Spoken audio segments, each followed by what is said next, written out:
बहुत स्वागत है आप सभी का। आप देख रहे हैं आपकी बात छत्तीसगढ़ में हूं अभिलाष मिश्रा। आज ऐसा मुद्दा आपको दिखाने जा रहा हूं और इस पर डिबेट करने जा रहा हूं कि सुनकर आपका सिर घूम जाएगा। ऐसा ना पहले कभी सुना ना देखा, पर ऐसा हो रहा है। सुरक्षा बल हमारे नक्सलियों से मोर्चा ले रहे हैं। आज जबरदस्त तरीके से हमने देखा कि 100 से ज्यादा नक्सलियों ने समर्पण कर दिया।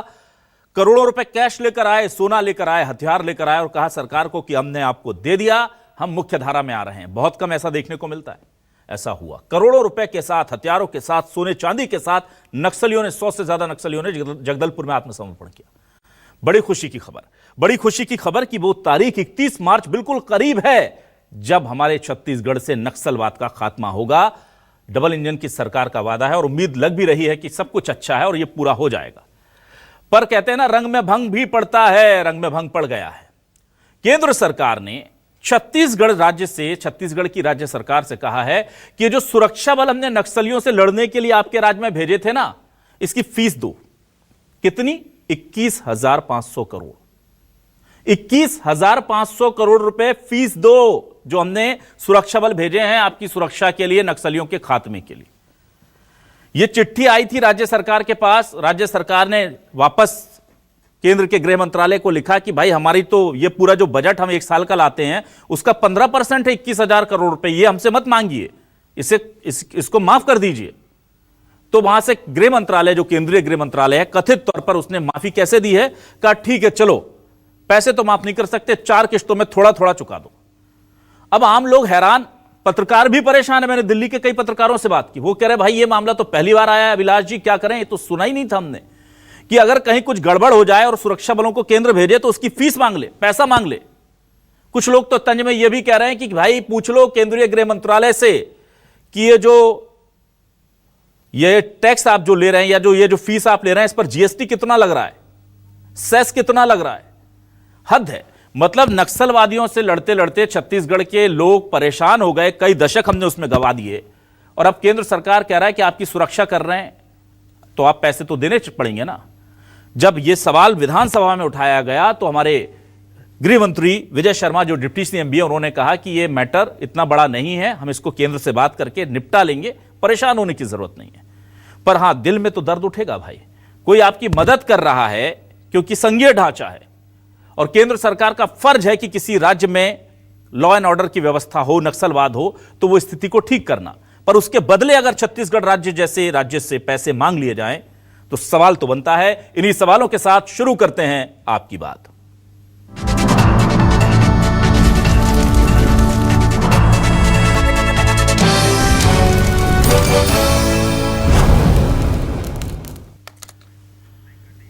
तो आइए, सबसे पहले तो आम जनता को जब यह पता चला कि केंद्र सरकार ने पैसे मांगे हैं नक्सलवाद के खिलाफ सुरक्षा बलों को भेजने के मामले पर 24,000 करोड़, तो आम जनता ने क्या पूछा, क्या कहा, उनके दिमाग में क्या सवाल आए, जरा सुनते हैं आम जनता का रिएक्शन क्या था इस पर। अभी देखिए जिस प्रकार से नक्सल मुक्त बस्तर हो रहा है और इसके साथ ही जब केंद्र सरकार ने अविभाजित मध्य प्रदेश के समय से जो 4 दशकों से हमारे यहाँ नक्सलवाद की एक बड़ी समस्या थी, जिसमें 21,530 करोड़ रुपए की जो मांग की है छत्तीसगढ़ राज्य से, बस्तर पे जो खर्चे हुए हैं हमारे अर्धसैनिक बलों पे, इस पे गंभीरता से इस बात की तो हमें केंद्र सरकार को मैं व्यक्तिगत तौर पे देखा जाए तो बधाई देना चाहता हूं। डबल इंजन की सरकार है केंद्र और राज्य में, तो मुझे लगता है कि राज्य के भी जो हमारे जनप्रतिनिधि हैं वो केंद्र में जाएंगे और इस मुद्दे को लेकर, ये जो बजट का मुद्दा है इसका,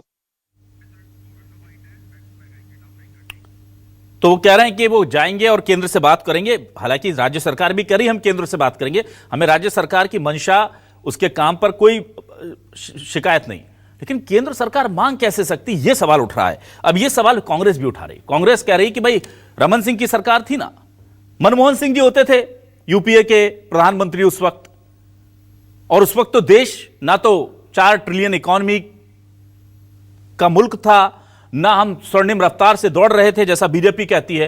तब भी मनमोहन सिंह जी ने रमन सिंह जी से पैसे नहीं मांगे सुरक्षा बल भेजने के। अब जब डबल इंजन की सरकार है तो फिर सुरक्षा में क्यों व्यापार है, कांग्रेस ने सवाल उठाया। और पलटवार में विजय शर्मा जी ने क्या कहा है, जरा सुनिए। जो छत्तीसगढ़ में नक्सली क्षेत्रों में अर्धसैनिक बल तैनात हैं, उसके ऊपर 21,000 करोड़ रुपए का जो खर्च है वो राज्य सरकार से मांगा है। पहली बात। दूसरी बात, राज्य सरकार ने केंद्र सरकार को पैसा देने के लिए किसी भी प्रकार का बजट में कोई प्रावधान नहीं किया है, तो केंद्र सरकार को राज्य सरकार यह पैसा किस मत से देगी। दूसरी बात, डबल इंजन की सरकार में किस प्रकार से छत्तीसगढ़ की उपेक्षा हो रही है, इस पत्र से ही साबित हो रहा है। जब कांग्रेस की मनमोहन सिंह की सरकार थी तो केंद्रीय बल जो यहाँ तैनात होते थे तो उसमें 90% खर्चा केंद्र सरकार खुद वहन करता था। अब डबल इंजन की सरकार में राज्य के ऊपर बोझ पड़ रहा है। ये हकीकत है छत्तीसगढ़ में डबल इंजन की सरकार का। ये प्रक्रिया है, सामान्य प्रक्रिया, हर बार की प्रक्रिया है। उनकी सरकार थी तो भी ऐसी चिट्ठियाँ आई, उससे पहले की सरकारों में भी ऐसी चिट्ठियाँ आई थी। उन चिट्ठियों के आधार पर फिर बातचीत भी कर ली जाती, ऐसे सारी प्रक्रियाएं की जाती है। मैंने ये तो प्रक्रिया है भाई। अगर सेंट्रल फोर्सेस अगर आपके स्टेट में जाकर के आपको सपोर्ट कर रही हैं तो उसके खर्चों के लिए या तो स्टेट वहन करे, चूँकि स्टेट का काम है, या सेंट्रल वहन करे। इस पर बातचीत करके क्लियर किया जा सकता है। और आइए अब देखते हैं हमारे आज के सवाल क्या है। सवाल लेकर आ रहा है आपके टेलीविजन स्क्रीन पर। ये रहे सवाल आपके सामने। नक्सलवाद से लड़ रहे सुरक्षा बलों की फीस करो चुकता, केंद्र सरकार के तकाजे पर छत्तीसगढ़ में गुस्सा। सुरक्षा बलों की तैनाती पर 21,000 करोड़ चुकाएगी छत्तीसगढ़ सरकार, क्या यह है आंतरिक सुरक्षा पर व्यापार? कांग्रेस बोली इससे पहले ऐसा कभी नहीं हुआ। बीजेपी बोली जल्द विवाद सुलझेगा। छत्तीसगढ़ में सुरक्षा बल भेजने के बदले केंद्र मांग रहा पैसे, विपक्ष बिफरा। जनता बोली ऐसे कैसे पैसे मांग सकते हो भाई आप? चलिए सीधे रुक करूंगा अपने खास मेहमानों का। हमारे साथ कुछ खास मेहमान जुड़ रहे हैं। मेरे साथ वरिष्ठ पत्रकार के तौर पर दिल्ली से जाने माने पत्रकार अनुराग वर्मा जी जुड़ रहे हैं, उनका बहुत स्वागत करूंगा। वरिष्ठ पत्रकार के तौर पर छत्तीसगढ़ से सुधीर पांडे जी जुड़ रहे हैं, उनका बहुत स्वागत करूंगा। कांग्रेस से वरिष्ठ नेता प्रवक्ता सत्यप्रकाश सिंह जी जुड़ रहे हैं, उनका बहुत स्वागत करूंगा। सत्यप्रकाश सिंह जी, आपसे सबसे पहला सवाल अगर मैं लेना चाहूं तो मुझे बताइए कि विजय शर्मा जी कह रहे हैं कि पहले भी ऐसा होता रहा है, चिट्ठियां आती रहती, इसमें इतनी दिक्कत क्या है, हम बात कर लेंगे, मैटर सुलझा लेंगे। आप लोग इसे इतना बड़ा मुद्दा क्यों बना रहे हैं सत्यप्रकाश जी? देखिए बिलास जी, बात ये दरअसल नहीं, इस तरह की चिट्ठियां आती थी और हम बात कर लेंगे। और देखिए पहले की सरकार अभी की सरकार यही तो बताना चाह रहे हैं ना कि जब रमन सिंह की सरकार थी, मनमोहन सिंह की सरकार थी, तो इस तरह की चिट्ठियां नहीं आती थी क्योंकि मांग ही नहीं की जाती थी। तो चिट्ठियां कैसे आएगी? विजय शर्मा जी को पहले जानकारी होनी चाहिए। मगर अभी क्यों ऐसा? जबकि आप अपनी बीच सप्ताह डबल इंजन की सरकार की बात करते हैं, ट्रिपल इंजन की सरकार की बात करते हैं, और छत्तीसगढ़ जो पहले से इतने आर्थिक तौर पर बोझ के तहत दबा हुआ है, और यहाँ इतने कमियां भी सही है, और नक्सलवाद से जो ग्रसित है ये क्षेत्र छत्तीसगढ़ हमारा राज्य, उसके बाद आप ये सोचते हैं कि इस राज्य से और वसूला जाए, तो किस तरह की सोच है?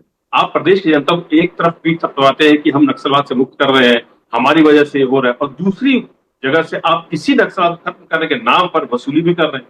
तो ये वसूली क्यों? छत्तीसगढ़ देखिए, हम 12 बोलते, छत्तीसगढ़ कहीं ना कहीं वसूली का केंद्र बना दिया। आपको मालूम हो 1500 करोड़ का क्या सामने वायरल हुआ था, और अभी जिस तरह से उद्योगपति यहाँ आ रहे हैं, तो ये वसूली का केंद्र बना दिया, हर एंगल से वसूली कर रहे हैं। हमारी तो सीधे मांग है, मनमोहन सिंह सरकार अगर नहीं वसूलती थी या नहीं लेती थी, पत्र नहीं आते थे, तो अभी क्यों? और मैं आपको और जानकारी दे दो अभिलाष जी, कई ऐसे राज्य नॉर्थ से, जैसे मणिपुर का मैं उदाहरण देना चाहूंगा, वहां पे जब हालात खराब हुए, हिंसा हुई, वहां भी सेंट्रल एजेंसी डिप्लॉयड की गई, तो वहां 100% वेव ऑफ किया गया। आप उसी के तहत कर दीजिए कि हाँ, छत्तीसगढ़ का राज्य पहले से एक गरीब राज्य की श्रेणी में आता, छत्तीसगढ़ नक्सल प्रभावित है, जो राष्ट्र का मुद्दा है, ये एक राज्य का मुद्दा नहीं है। सत्यप्रकाश जी एक मिनट, सत्यप्रकाश जी ये एक चीज मुझे क्लियर कीजिए कि क्या 10% ही सही, पहले भी राज्य देता रहा है पैसे केंद्र को? नहीं अभिलाष जी, एक चीज बता दूं, 15,000 करोड़ हमारी जब सरकार थी, तो जो पानी व्यवस्था, लॉजिस्टिक व्यवस्था, परिवहन की व्यवस्था में 15,000 करोड़ का खर्चा हुआ राज्य सरकार। तब भी हमने भूपेश बघेल सरकार थी, उन्होंने इसको बेवकूफ करने की मांग की थी, हमने तब भी ये मांग की थी, और केंद्र सरकार तब भी वसूल बात की। और एक चीज और मैं बताऊं, इस पत्र में जो आया उसमें साफ तौर से लिखा हो गया है कि पहले से चलता आ रहा है। मतलब ये रमन सिंह की समय या हमारी मनमोहन सिंह की सरकार की तब से ये जोड़ रहे हैं। मतलब हमारी जब भूपेश बघेल सरकार थी तब हमने वे ऑफ की बात की, हमारी जब मनमोहन सिंह की सरकार थी तब उन्होंने कभी ये बात नहीं की ये पुराना है, अभी भुगतान करना पड़ेगा। तो अभी क्यों? मुद्दा यही तो है कि अभी क्यों, जब डबल इंजन क्या बात करते हैं, जब बात करते हैं नक्सल मुक्त हम छत्तीसगढ़ बनाएंगे। भूपेश बघेल जी की सरकार में क्या कोई पैसा दिया गया था केंद्र को? नहीं अभिलाष जी, मैंने बोला ना 15,000 करोड़ की मांग की, हमने जो खर्चा किया था, हमने वेव ऑफ की मांग की थी कि ये कहीं आपने दिया था क्या सत्यप्रकाश जी? मांग आपने की थी? नहीं दिया था। हमने उस समय भी मांग की थी कि इसको वेव ऑफ किया जाए। ठीक है। मैं अनुराग जी आपके पास आता हूं। अनुराग जी, ये बड़ा दिलचस्प मामला है। ये केंद्र सरकार जो पैसे मांग रही है छत्तीसगढ़ सरकार से, ये केंद्र सरकार मांग रही है उनकी पूर्ववर्ती सरकारों के जमाने के भी। कि भाई पहले इतना था, गृह मंत्रालय ने उसे, चूंकि अब कहा है कि पहले रमन सिंह जी के समय में हमने आपको सुरक्षा बल दिए, फिर हमने भूपेश बघेल की सरकार के लिए सुरक्षा बल दिए, फिर अभी आपके लिए सुरक्षा बल दिए, तो 24,000 करोड़ भेज दो। इन्होंने कहा वेव ऑफ कर दो, तो कहते वेव ऑफ तो नहीं होगा, 4 किश्तों में भेज दो। अब मुझे बताइए, छत्तीसगढ़ जैसा राज्य जो ऑलरेडी नक्सलवाद से जूझ रहा है, जिसका मुख्य जो बस्तर इलाका है, जहां पर बहुत संभावनाएं हैं, वहां पर वो अनरीचेबल रहा, उसको मदद की जानी चाहिए ऐसे समय में। तो संघीय व्यवस्था की परिकल्पना से बिल्कुल उलट ये लेटर दिखता है मुझे। देखिए अभिलाष जी, इसमें जो मेरा जितना अपना अनुभव से मैं अगर बात करूं, तो एक जो आपने लाइन बोली, अगर मैं उसे हटा दूं, जिसमें आपने कहा कि अगर केंद्र सरकार ने कहा कि आप एक बार में नहीं 4 बार में दो, अगर उसको मैं हटा दूं, तो अगर ये मैं बाकी कॉस्ट की बात करूं, इस तरह से जो भी सेंट्रल फोर्सेस लगती हैं, कहीं भी लगती हैं, तो उनकी जो कॉस्ट होती है वो नोशनल कॉस्ट होती है, वो कागजों में होती है, वो धरातल पे नहीं होती है। जैसे सीआईएसएफ है, सीआईएसएफ एयरपोर्ट की सुरक्षा करती है, जितने भी प्रतिष्ठान होते हैं उनकी सुरक्षा करती है, तो उसके बदले में वो पेमेंट, वो पेड सर्विस होती है। आपको किसी को सुरक्षा मिलती है, आपको साधारण इंसान को, राजनीतिज्ञों को, जिसे भी सुरक्षा मिलती है, उसको वो पे करना पड़ता है। तो ये जो है, जो जिस तरह से ये सुरक्षा वो है कि जिस तरह से सेंट्रल फोर्सेस आके लगी हैं, तो ये बुक्स में तो होती हैं, जितना मेरे की जानकारी है, ये किताबों में तो ये कॉस्ट होती है, लेकिन ऐसा नहीं होता है कि राज्य सरकार केंद्र सरकार को पैसे देती हूं, ऐसा मेरी जानकारी में फिलहाल नहीं है। इसमें अगर हम बहुत राजनीति की बात करने लगे कि कांग्रेस की सरकार क्या कह रही है, या राजनीतिक दल क्या कह रहे हैं, या नेता क्या कह रहे हैं, अगर ये मैं सिंपल प्रोसेस में जाऊं, तो ये सिर्फ अकाउंटिंग के लिए ये चीज होती है, इसके अलावा ये नहीं होता है। ठीक है, मेरे साथ इस वक्त बीजेपी से वरिष्ठ नेता प्रवक्ता उज्ज्वल दीपक जी भी जुड़ गए हैं। उज्ज्वल दीपक जी, ये प्रेम पत्र आया है, केंद्र सरकार ने भिजवाया है गृह मंत्रालय ने, और हमने जब रियायत मांगी तो कह रहे हैं रियायत तो नहीं है, 4 किश्तों में दे दो। तो सर, ये हमारी सुरक्षा से व्यापार होगा क्या? देखिए, कांग्रेस बड़ी नाराज है, और कांग्रेस का साफ कहना है कि भाई आप क्रेडिट पूरा ले जाते हैं मोदी जी, और बिल भेजते हैं पुरानी सरकारों का भी, भूपेश बघेल, रमन सिंह जी के टाइम का सबका बिल भेज रहे हैं। कैसे सर? अभिलाष जी, ये बड़ा युद्ध है, बड़ी टीम लगी है, बड़ी फोर्सेस लगी हैं, तो बिल भी बड़ा रहेगा, और रहेगा ना। केंद्र सरकार का ही अकाउंटिंग टीम का काम है हमको बिल भेजना, हमारा काम जाके उनसे माफी करवाना, चलता रहेगा। अनुराग जी बहुत अच्छी बात बोल रहे थे, बड़ी गंभीरता से उन्होंने बात कही। ये बुक्स में रहता है मोस्ट ऑफ द टाइम्स, और कहीं ना कहीं पता भी लगना चाहिए कि नक्सलवाद को समाप्त करने में ऐसी एजेंसियों का कितना पैसा खर्चा होता है। आपको मैं बता दूं, अनुराग जी एक बात भूल गए, जब चुनाव भी होता है ना, चुनाव आयोग को भी बिल भेजा जाता है। हर चीज का एक कॉस्ट होता है, एक डिपार्टमेंट होता है, उसका एक नियत कियारे होता है, उसकी ड्यूटी डिप्लॉयमेंट जब कहीं और लगती है तो लोगों को भी पैसा देना पड़ता है, सुरक्षा बलों को भी ओवर टाइम, एक्स्ट्रा ड्यूटी, घर से बाहर रहने का पैसा, भत्ता सब देना पड़ता है। कहीं ना कहीं तो अकाउंटिंग होगी ना उसकी, और उससे अकाउंटिंग यहाँ पे आ गई, हमारी सरकार बात कर लेगी, डबल इंजन की सरकार है। कांग्रेस ये भूल गई कि ना उनके केंद्र में सरकार है, ना उनको पैसा लेना है, ना उनकी राज्य सरकार, ना राज्य में सरकार है जहां उनको पैसा देना है। तकलीफ किस बात की? और ये जो शब्द है ना, व्यापार, ये सब करना, बड़ी नीचता के साथ बोलती है कांग्रेस। इन शब्दों से परहेज करना चाहिए।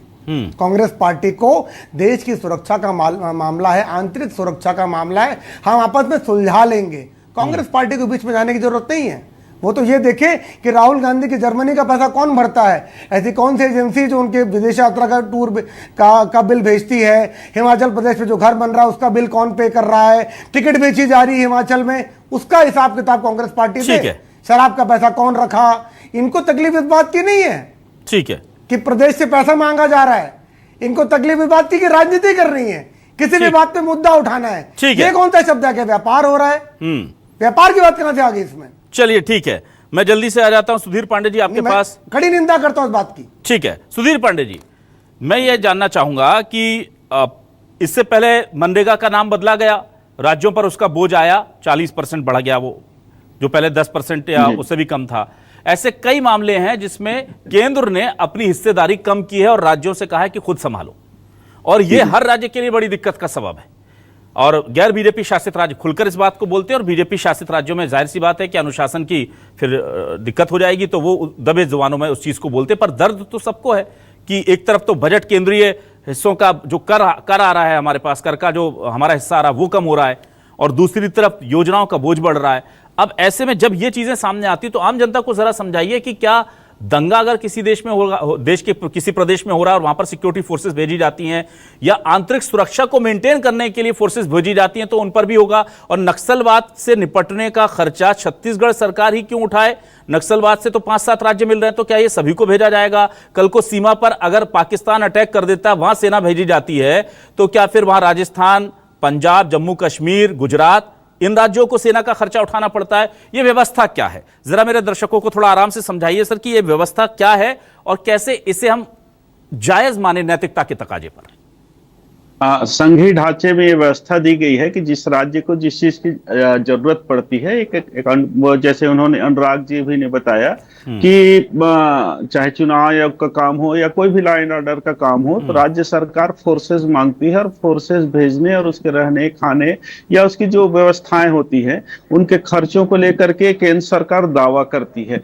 अब इसका पेमेंट होता है नहीं होता है तो केंद्र और राज्य सरकार के बीच का मसला है। आमतौर पर जब कानून व्यवस्था या नक्सलवाद जैसे मुद्दे पे बात उठती है तो ये सब चीजें क्लेम नहीं की जाती। कांग्रेस के जमाने में भी क्लेम की गई होगी, मगर ये बात का इतना बतंगड़ अभी जैसे बना रहे हैं उतना बनाने की आवश्यकता नहीं पड़ती। एक सामान्य प्रोसीजर है और केंद्र सरकार संघीय ढांचे के मुताबिक राज्य सरकार को बताती है कि हमने आपके ऊपर ये खर्च किए हैं ताकि जनता को भी पता लग सके। और मैं समझता हूं कि कोई भी सरकार एक अपनी वाहवाही लेने के लिए, अपनी व्यवस्था बताने के लिए ये चीजें आमतौर पर करती है। 21,000 करोड़ बहुत लंबे समय से अर्धसैनिक बल, और केंद्र सरकार को मैं इस बात पे सब लोगों को आश्चर्य हो रहा है कि केंद्र सरकार जब दावे कर रही है कि हमने सारे संसाधन और व्यवस्था दे करके यहाँ से नक्सलवाद को खत्म किया है। अभी हम लोग पिछले डिबेट में थे तो इसी बात पे बहस चल रही थी कि आखिर इस पे किसको श्रेय मिलना चाहिए, और हम और आप सभी लोगों ने ये कहा था कि सारे लोग, चाहे कांग्रेस की सरकार हो या भाजपा की सरकार हो, चाहे यूपीए की सरकार हो या एनडीए की सरकार हो, सभी ने मिलजुल करके छत्तीसगढ़ सहित आसपास के राज्यों से नक्सलवाद को खत्म किया है। रह गई ये खर्च को लेकर के जो विवाद की बात उठाई जा रही, तो मुझे लगता है दोनों तरफ से श्रेय लेने का एक और दांव चला जा रहा है। इसको उजागर नहीं किया जाता इस चीजों को, खर्चे वगैरह को आमतौर पे कि भाई आपने खर्चा किया, और उन्होंने बताता है कि भाई हमने आपके ऊपर एक खर्चा की है। राज्य सरकार कहती है कि हम देने योग्य नहीं है या आपको इसको वहन करना चाहिए, कि हम दोनों का साझा अभियान है, दोनों के लिए जरूरी है। तो ये जिस तरीके मुझे लगता है कि अब इस पे राजनीति दोनों पक्ष की ओर से चालू कर दी गई है और ये श्रेय लेने का ही एक होड़ है और एक सामान्य प्रक्रिया को एक बड़े तौर पे उभारा जा रहा है। बहुत सिंपल सी प्रक्रिया है, केंद्र सरकार की जिम्मेदारी है। अगर किसी राज्य सरकार में अशांति है और राज्य सरकार को जरूरत है, क्योंकि वहां बस्तर में या छत्तीसगढ़ में सिर्फ राज्य सरकार के तो काम नहीं रुके, केंद्र सरकार के बहुत सारे काम रुके हुए थे। तो आप ये मान के चलिए कि सामूहिक जिम्मेदारी है और एक प्रक्रिया के तहत नोटिस दी जाती है, जानकारी दी जाती है और उसके बाद राज्य सरकार डिनाई करती है, फिर दोनों नेगोशिएशन करके जो भी उसके कम ज्यादा खर्चे होते हैं उसको बांट लेते हैं। ये संघीय व्यवस्था है, कोई असामान्य बात नहीं है। इस पर राजनीति ज्यादा हो रही है। जी, राजनीति ज्यादा हो रही है। ठीक है, मैं वापस आता हूं सत्य प्रकाश सिंह जी। देखिए, आपने खुद ही कहा कि 15,000 करोड़ का बिल तो आपके पास भी आया था और आपने नहीं भरा, तो ऐसा तो नहीं हुआ कि उसको लेकर के केंद्र सरकार ने कोई कुर्की कर दिया, कुछ कर दिया? तो ये मामला ये सेटलमेंट के लिए है। अगर राज्य सरकार इसमें से कुछ देती है, विशेष राज्यों की परिस्थिति में 10% का मार्जिन होता है कि विशेष राज्य या विशेष स्थितियां हैं, परिस्थितियां हैं, तो 10% राज्य दे दे, बाकी केंद्र वहन कर लेगा। नक्सल मामले पर ऐसा हो सकता है। लेकिन सुशील आनंद जी कह रहे हैं कि हमारे टाइम 10% होता था, जिससे अब पूरा का पूरा वसूला जा रहा है। तो ये कोई तथ्य है कि आपके पास कि पूरा वसूला जा रहा है? अगर 10% 15,000 करोड़ था जो आप स्वीकार कर रहे हैं, तो बढ़कर के 24,000 करोड़ ही तो हुआ है। 10% से अगर बढ़कर के 100% हो जाता तो करीब 1.5 लाख करोड़ के आसपास जाना चाहिए था फिर तो। नहीं, देखिए, जो आपने सवाल किया ना जी, जब हमारी साल आखिरी साल 21-22 के बाद तब हमारे से मांग की गई और जो 15,000 करोड़ जो खर्च हुए उसकी मांग, तो हमने इसके वेवऑफ करने की मांग की थी। और अगर मैं संवेदनशील राज्य की बात करूं, जैसे मैंने बोला मणिपुर को अगर वेवऑफ कर सकते हैं, छत्तीसगढ़ जैसे गरीब राज्य क्यों नहीं? मुद्दा तो यही आता ना, आपकी डबल इंजन सरकार है। कुछ चीजें मैं बोलना चाहूंगा। अभी जैसे ये बात कर रहे हैं उज्जवल जी कि हाँ बड़ा बिल तो आएगा, अगर आप इस बिल की बात करेंगे तो इसका मतलब यह हुआ कि जो जवान शहीद हो रहे हैं नक्सल मोर्चे पे, जो हमारी रक्षा के लिए वहां शहीद हो रहे हैं, तो आप क्या उनके घर में भी बिल भेज देंगे? यहाँ ये जवान शहीद होने से पहले इतनी गोलियां इसने इस्तेमाल की, इन्होंने इनको घर तक ले जाने के लिए इतना बिल ये कौन सी एनालॉजी हुई अभिलाष जी, ये कौन सी बात हुई? कोई मतलब नहीं, कोई कनेक्शन नहीं इस चीज का। कनेक्शन बहुत है, सुन लीजिए अभी बिल की भुगतान कर रहे थे। अरे एफसी ने कहाँ का बिल का भुगतान किया बताइए? ये पहले आरएसएस के जो कार्यालय बन रहे हैं, बीजेपी जो कार्यालय बन रहे हैं, उसका बिल का भुगतान कौन करते बताइए? मोहन भागवत उसी बार से भुगतान हुआ जहां कोई डांस करता था। सिक्योरिटी पे कौन बिल भरता है? क्यों नहीं उनको बिल भेजा जाता है? पूछिए इनसे, उनको कभी बिल दिया गया है कि हाँ इतना करोड़ों खर्च हो रहे हैं, किसी संवैधानिक पद पे आप नहीं है, क्यों नहीं उनको बिल भेजा जाता? मगर एक गरीब प्रदेश की जनता पे आप बोझ ला देंगे, क्या ये वसूला कर जाएगा? अरे हम विपक्षी दल है, जनता के आवाज उठाना हमारा धर्म है। अगर जनता पे बोझ बढ़ेगा तो विपक्ष होने के नाते धर्म बनता आवाज उठाएंगे। आप राजनीति समझिए, ये आपका व्यापार है, ये आपको मालूम है, क्योंकि उद्योगपतियों को आपको यहाँ लेके आना है, उनको किसी तरह भी यहाँ पे जगह देनी है। ठीक है, बोल रहा हूँ कि ये अगर आप वेव ऑफ कर सकते मणिपुर को तो छत्तीसगढ़ क्यों नहीं? अगर आप वेव ऑफ कर सकते दूसरे नॉर्थ ईस्ट राज्यों को तो यहाँ क्यों नहीं? और एक चीज और मैं बता रहा हूँ, ये जो क्लॉज था ये 99 अटल बिहारी वाजपेयी की सरकार से चलता आ रहा है। उस समय का इन्होंने बिल जोड़ा है, मैं आपको और बता देता हूँ। तो इसलिए मैं बोल रहा हूँ कि पुराने भी आपने क्यों जोड़े? ठीक, आप तो डबल इंजन सरकार है ना, गरीब प्रदेश के ऊपर इतना बोझ क्यों? यही सवाल उठता है। ठीक है जल्दी से मैं चाहूंगा उज्जवल जी आप जवाब दे दें इन सवालों का, फिर मैं अनुराग जी का रुख करता हूं। अभिलाष जी पहले तो बता रहा हूं, एप्स्टीन का बिल वहीं से आता था जहां से कोई महिला जो डांस करती थी बार में, उसी से बिल पे होता था। मैं बता रहा हूं आपको। आप लोग व्यक्तिगत चले जाते हैं, एनालॉजी दे रहे हैं, ये बिल्कुल उल जलूल एनालॉजी है। ना ठीक है आप सर विषय पर उल जलूल एनालॉजी मैं बता रहा हूं। ना ये बहुत व्यक्तिगत हो जाते हैं आप लोग। किसी चीज का कोई कनेक्शन नहीं है एसपी सिंह जी, किसी चीज का कोई कनेक्शन नहीं है। सत्यप्रकाश जी, उज्जवल जी प्लीज, आप आलतू फालतू पर्सनल आरोप लगा रहे हैं। ना गलत बात, राजनीति कर रहे हैं। प्लीज सत्यप्रकाश जी, उज्जवल जी सब्जेक्ट पर आइए प्लीज। बिल का भुगतान किसने करा? ना सत्यप्रकाश जी प्लीज, उज्जवल जी प्लीज जी आप जवाब मांग रहे हैं कि दूसरे राज्यों का विवाह हो सकता है। बार में कौन डांस करता था? ना आप उस सवाल को अभिलाष जी कहां बात कर रहे हैं? ना सत्यप्रकाश जी ठीक है, सत्यप्रकाश जी बस ना ये डिबेट ना डाइवर्ट हो जाएगा, आप लोग डाइवर्ट हो जाएगा मैटर। मत कीजिए सत्यप्रकाश जी, मत कीजिए। आपका जो जायज सवाल है वो लेता हूँ। सत्यप्रकाश जी 1 मिनट आपका जायज सवाल ले रहा हूँ। उज्जवल दीपक जी आपके पास आ रहा हूँ। उज्जवल दीपक जी मैं सवाल दोहरा देता हूँ, जो काम के सवाल है, छत्तीसगढ़ की जनता के हित के सवाल है। सवाल यह है कि मणिपुर राज्य का वो कह रहे हैं कि जब वेव ऑफ हो सकता है तो हमारा क्यों नहीं? सवाल यह है कि जब मोहन भागवत जी को सुरक्षा मिलती है तो उनसे क्या उनको बिल भेजा जाता है? ये दो सवाल हैं जो मुझे लगा कि ये इस डिबेट में पूछे जा सकते हैं आपसे, इसका जवाब दीजिए सर। अभिलाष जी मैं फिर से बोलना चाहता हूं, ये एक प्रोसेस है, ये अकाउंटिंग प्रोसेस है। पहले बिल रेज किया जाएगा, फिर एक पत्र यहां से जाएगा, वहां से जब बिल रेज ही नहीं होगा तो वेवर कहां से होगा? कांग्रेस पार्टी को इस बात पे क्यों चिंता करने की जरूरत है? और मोहन भागवत जी किसी संवैधानिक पद पर जरूर नहीं बैठे हैं, पर वो देश के सबसे बड़े सनातनी धर्म जैसा हर धर्म गुरु को सुरक्षा दी जाती है, उनको भी उतनी सुरक्षा दी जाती है। और हिंदू धर्म में से इतनी नफरत है अगर कांग्रेस पार्टी को, आपको मैं बता रहा हूं अभिलाष जी, इस बिल से दिक्कत नहीं है, नक्सलवाद के खत्म होने से दिक्कत है कांग्रेस पार्टी को। नक्सलवाद, वामपंथी उग्रवाद से प्रभावित क्षेत्र प्रगति करना चाह रहा है, उससे दिक्कत है। सत्यप्रकाश जी ठीक है, उज्जवल जी ठीक है, उज्जवल जी कांग्रेस पार्टी को नक्सलवाद के खत्म होने से दिक्कत है। नहीं कांग्रेस बीजेपी में नहीं फंसेंगे सर। अनुराग जी मैं आपके पास आता हूं। अनुराग जी ये बताइए कि एक स्टेट का अगर वेव ऑफ हो सकता है तो क्या छत्तीसगढ़ जैसे राज्य का भी वेव ऑफ होना चाहिए? और दूसरा एक और बार बार सवाल मन में आ रहा है कि 1999 से लेकर के अभी तक का कंप्यूटेशन किया गया है, पूरा बिल लगा करके भेजा गया है। तो एक बात बताइए सर, जब 1999 से अभी तक का वेव ऑफ हुआ ही नहीं और यह बिल बढ़ता जा रहा है, तो फिर हम कैसे बोल रहे हैं कि वेव ऑफ कर दिया जाता है या छत्तीसगढ़ का कभी वेव ऑफ हुआ है? इसका मतलब तो एक भी साल का वेव ऑफ नहीं हुआ, इसका मतलब तो यह कर्ज छत्तीसगढ़ पर है ना सर? अभी नहीं कर्ज है, लेकिन इसका मतलब ये नहीं है कि देना पड़ेगा। मतलब हम लोग अगर ये कांग्रेस और बीजेपी की राजनीति को उठापटक में ना पड़े तो इसको अगर हम लोग सिंपल सा प्रोसेस समझेंगे तो वो ज्यादा आसान होगा। हमें देखिए अभिलाष जी, हमारा और आपका काम है जनता को सही पिक्चर दिखाना, और कांग्रेस और बीजेपी का काम है अपनी राजनीति करना। तो अगर हम इसमें जनता को सही पिक्चर दिखाएं तो ज्यादा अच्छा रहेगा। इसमें मुझे नहीं लगता कि इसमें कोई ऐसा है कि छत्तीसगढ़ की ये कागजों में ऐसी वैल्यूज होती हैं, इसके अलावा ग्राउंड पे नहीं होती। और जो अभी आप मोहन भागवत जी की बात हो रही थी, उस पर मैं आपको एक और प्रोसेस बताऊं कि ये जो सुरक्षा मिलती है इसमें 2 तरह के सिस्टम्स होते हैं। जब ये राइट टू लिव हमारा फंडामेंटल राइट है और फंडामेंटल राइट को प्रोटेक्ट करना स्टेट का काम है। अगर मेरी जान को खतरा है, मुझे कोई लाइफ थ्रेट है, तो स्टेट मुझे सरकार मुझे सुरक्षा देगी। अगर मुझे ऐसा लग रहा है कि मुझे सुरक्षा चाहिए और मैं जाके मांगूंगा, उसमें अगर सरकार जो है इवैल्यूएशन करेगी, उसका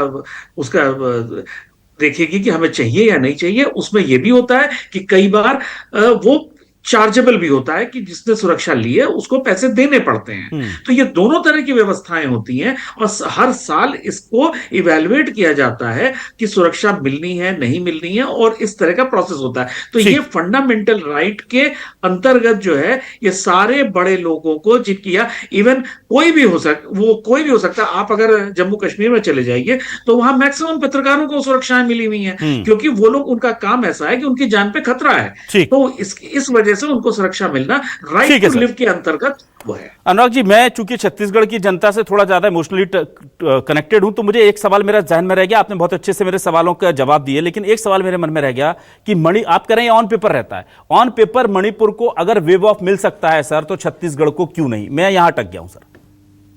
बिल्कुल मिलना चाहिए, बिल्कुल मिलना चाहिए, बिल्कुल मिलना चाहिए। और इसमें जितना मैं समझता हूं कि वेव ऑफ मिलना चाहिए, क्यों नहीं मिला है, ये इसको समझने की जरूरत है। इस पे अगर राज्य सरकार ये केंद्र से टेकअप करती है तो ये इसमें मुझे नहीं लगता कि इसमें रिलीफ नहीं मिलेगा। ये मैं मानने को तैयार नहीं हूं। ठीक है, सुधीर पांडे जी आपके पास आता हूं। सुधीर पांडे जी, तो फिर क्या कांग्रेस का, भले ही जाहिर सी बात है सियासी पार्टी है, सियासत करेगी, अनुराग जी कह रहे हैं जैसे, तो वो स्टैंड या उसको तंज कसने का तरीका बहुत ज्यादा हो सकता है कि कड़वा हो, कटु हो, तेज हो, नुकीला हो, लेकिन यह कहना है कि मणिपुर को जब वेव ऑफ मिल सकता है तो छत्तीसगढ़ जैसे राज्य को क्यों नहीं, इस बात में आपको दम नजर आती है क्या? और राज्य सरकार को इसके लिए काम करना चाहिए और इसे वेव ऑफ कराना चाहिए, क्योंकि भले ही हम ना चुकाएं, जैसे भूपेश बघेल जी ने नहीं चुकाया, रमन सिंह जी ने नहीं चुकाया, पर छत्तीसगढ़ के माथे पर कर्ज है तो उसे वेव ऑफ करा के खत्म करना चाहिए। और इससे अच्छा मौका क्या होगा? डबल इंजन की सरकार है, नक्सलवाद का खात्मा हो रहा है, केंद्र सरकार बोले कि हाँ भाई हमने ये भी वेव ऑफ किया, नक्सलवाद से मुक्त कराने में भी सहयोग दिया और ये जो खर्चा था इसे भी वेव ऑफ किया, तो ये तो बीजेपी की बल्ले बल्ले होगी, फिर इस अच्छा मैसेज भी कन्वे हो जाएगा। हाँ, मैं सहमत हूँ अभिलाष जी कि खर्च तो माफ होगा ही और माफ करना भी चाहिए। ये तो राज्य और केंद्र दोनों के लिए लड़ाई थी, देश और राज्य दोनों के लिए बहुत विषम स्थिति थी और बहुत अच्छे से विजय मिली। और अभिलाष जी, साथ साथ में दूसरी बात, जहां तक श्रेय लेने का, मुझे लगता है ये पूरा बिल दे करके अब ये गिनाया जाएगा कि यूपीए की सरकार ने कितना खर्चा किया था, फिर हमने कितना खर्चा किया और पूरे खर्चे को किसने माफ किया। मुझे लगता है ये अगला चुनाव का मुद्दा होगा, जिसपे शायद हम दूसरी बार फिर से बहस में बैठेंगे कि यूपीए के समय कम क्यों खर्चा किया गया, एनडीए के समय ज्यादा क्यों किया गया, रमन सिंह के समय में क्यों पैसा रोका गया और किस तरीके का भुगतान। तो ये एक राजनीतिक मुद्दा है मुझे लगता है।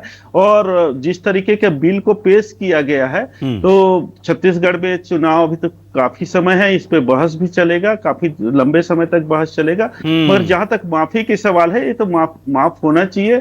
और ये राजनीतिक मुद्दा इसलिए बनाया जा रहा है दोनों पक्षों की ओर से, ताकि अभी श्रेय लेने को चल रहा था। भूपेश बघेल जी कह रहे थे कि हमने नक्सलवाद खत्म किया, केंद्र सरकार ने सहयोग नहीं दिया। अब जब भाजपा सरकार आ गई, कहा कि हमने नक्सलवाद खत्म कर दिया। नक्सलवाद को हम सभी लोगों ने मिल करके खत्म किया है, राज्य और केंद्र सरकार ने, भाजपा की एनडीए और यूपीए सरकार ने और राज्य की कांग्रेस और भाजपा सरकार ने। एक लंबा प्रोसीजर था, तो इसकी लड़ाई को हम उस दृष्टिकोण से न देखें। जहां तक 21,000 करोड़ की बिल की बात है, तो ये तो माफ होना ही चाहिए, ये हक है, छत्तीसगढ़ के लिए भी हक है। ये बड़े फक्र की बात है कि एनडीए सरकार के समय में नक्सलवाद खत्म हुआ और उसके समय में अगर दोनों डबल इंजन की सरकार है तो इस विवाद को खत्म करना चाहिए, अगर राजनीति आने वाले समय में नहीं खींचना है तो। मतलब नक्सलवाद भले ही खत्म हो जाए, पर नक्सलवाद पर हो रही राजनीति खत्म ना हो, इसकी व्यवस्थाएं बनाकर रखी हुई है पार्टियों ने। यह बहुत अच्छी बात है। ये चलिए, ये होता रहे, देश का इससे नुकसान नहीं, क्योंकि सियासत के दौरान एक दूसरे पर तंज करते हुए कुछ अच्छे मुद्दे जनहित के भी उठ जाते हैं और उनको मानने के लिए बाध्य हो जाती हैं सरकारें। इससे हमें कोई गुरेज नहीं है, सियासत करना उनका काम है, करते रहिए। नक्सलवाद खत्म हो जाए, ये दुआ है। सियासत का क्या है, वो तो चलती रहेगी। राम पर जब से चल रही थी, आज भी चल रही है, आगे चलेगी, नक्सलवाद पर चलेगी। चलते रहना चाहिए, ज्वलंत मुद्दों को सियासत में बने रहना चाहिए, पर जो जनता से जुड़े मुद्दे हैं उनका हल होना भी जरूरी है। बहुत शुक्रिया उज्जवल दीपक जी, सत्यप्रकाश जी हमारे साथ जुड़ने के लिए, सुधीर पांडे जी और अनुराग वर्मा जी का भी बहुत शुक्रिया करूंगा हमारे साथ जुड़ने के लिए, इस डिबेट का हिस्सा बनने के लिए। तमाम दर्शकों का शुक्रिया। नमस्कार।